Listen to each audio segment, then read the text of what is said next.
ಮಂಡ್ಯದಲ್ಲಿ ಕನ್ನಡ ಪರ ಹೋರಾಟಗಾರ ವಾಟಾಳ್ ನಾಗರಾಜ್ ಮಹತ್ವದ ಹೇಳಿಕೆ ನೀಡಿದ್ದಾರೆ. ಸಿದ್ಧಗಂಗಾ ಶ್ರೀಗಳಿಗೆ ಭಾರತ ರತ್ನ ಪ್ರಶಸ್ತಿ ನೀಡುವಂತೆ ಕೇಂದ್ರ ಸರ್ಕಾರವನ್ನ ಆಗ್ರಹಿಸಿದ್ದಾರೆ.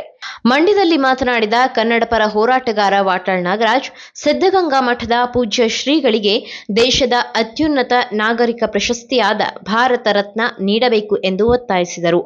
ಹಿಂದಿನಿಂದಲೂ ಸಿದ್ಧಗಂಗಾ ಶ್ರೀಗಳಿಗೆ ಭಾರತ ರತ್ನ ನೀಡದೆ ಅನ್ಯಾಯ ಮಾಡಲಾಗಿದೆ ಎಂದು ಅವರು ಆರೋಪಿಸಿದರು. ಇದೇ ವೇಳೆ ನಾಳೆ ರಾಷ್ಟ್ರಪತಿ ಸಿದ್ಧಗಂಗಾ ಮಠಕ್ಕೆ ಭೇಟಿ ನೀಡಲಿದ್ದು ಶ್ರೀಗಳ ಸಮಾಧಿಗೆ ಪೂಜೆ ಸಲ್ಲಿಸಲಿದ್ದಾರೆ. ಈ ಸಂದರ್ಭದಲ್ಲಿ ಗಮನದಲ್ಲಿಟ್ಟುಕೊಂಡು ರಾಷ್ಟ್ರಪತಿಗಳ ಮೂಲಕ ಕೇಂದ್ರ ಸರ್ಕಾರವು ತಕ್ಷಣ ಕ್ರಮ ಕೈಗೊಂಡು ಸಿದ್ಧಗಂಗಾ ಶ್ರೀಗಳಿಗೆ ಭಾರತ ರತ್ನ ಘೋಷಿಸಬೇಕು ಎಂದು ವಾಟಾಳ್ ಆಗ್ರಹಿಸಿದರು. ಹಾಗೆ ಮಾಜಿ ಮುಖ್ಯಮಂತ್ರಿ ಬಿಎಸ್ ಯಡಿಯೂರಪ್ಪ ಅವರ ಅವಧಿಯಲ್ಲೂ ಈ ವಿಚಾರ ಪ್ರಸ್ತಾಪವಾದರೂ ಪ್ರಶಸ್ತಿ ದೊರಕಿಲ್ಲ ಎಂದು ಅಸಮಾಧಾನ ವ್ಯಕ್ತಪಡಿಸಿದರು. ಸಿದ್ಧಗಂಗಾ ಮಠಕ್ಕೆ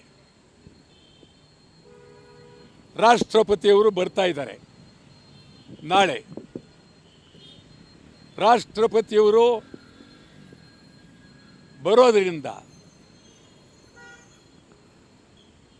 ಅಗಲಿದ ಸಿದ್ಧಗಂಗಾ ಶಿವಕುಮಾರ ಸ್ವಾಮಿಗಳಿಗೆ ಭಾರತ ರತ್ನ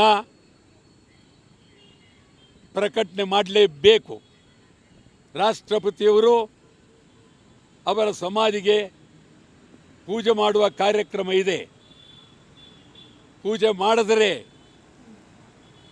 ಪ್ರಾಮಾಣಿಕವಾಗಿ ಇದುವರೆಗೂ ಪ್ರಧಾನಮಂತ್ರಿ ಬಂದರು, ಗೃಹ ಮಂತ್ರಿ ಬಂದು ಕರ್ನಾಟಕ ರಾಜ್ಯದ ಎಲ್ಲ ಆಡಳಿತದಲ್ಲಿರುವ ವ್ಯಕ್ತಿಗಳೆಲ್ಲ ಬಂದಿದ್ದಾರೆ.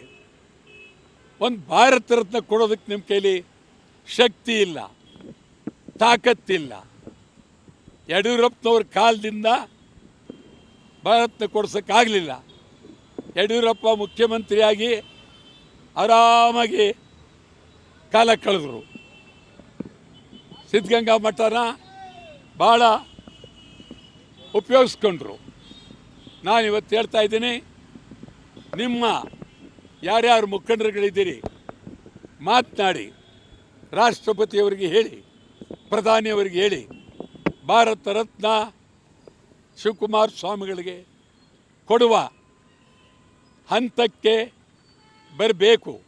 ಇಲ್ಲ ಅಂದರೆ ಬಹುತೇಕ ಮುಖಂಡರುಗಳು, ಪ್ರಧಾನಿಯ ಕಿವಿ ಎತ್ತರಿರ್ತಕ್ಕಂಥವರು BJPಯ ಮುಖಂಡರುಗಳು, ನಿಮಗೆ ನಿಜವಾಗಲೂ ಪ್ರಾಮಾಣಿಕತೆ ಇದ್ದರೆ, ನಂಬಿಕೆ ಇದ್ದರೆ, ಮಠದ ಬಗ್ಗೆ ಪ್ರೀತಿ ಇದ್ದರೆ ಕೂಡಲೇ ನಾಳೆ ರಾಷ್ಟ್ರಪತಿಯವರ ಕೈಲಿ ನೀವು ಭಾರತ ರತ್ನ ಕೊಡ್ತೇವೆ ಅಂಥೇಳಿ ಪ್ರಕಟಣೆ ಮಾಡಬೇಕು ಅಂಥೇಳಿ ಒತ್ತಾಯ ಮಾಡಿ ಈಗ ಯುದ್ಧ ನಿಲ್ಲಿ ಅಂಥೇಳಿ ಈಡ್ಗಾಯನ್ನು ಹೊಡಿತೇವೆ.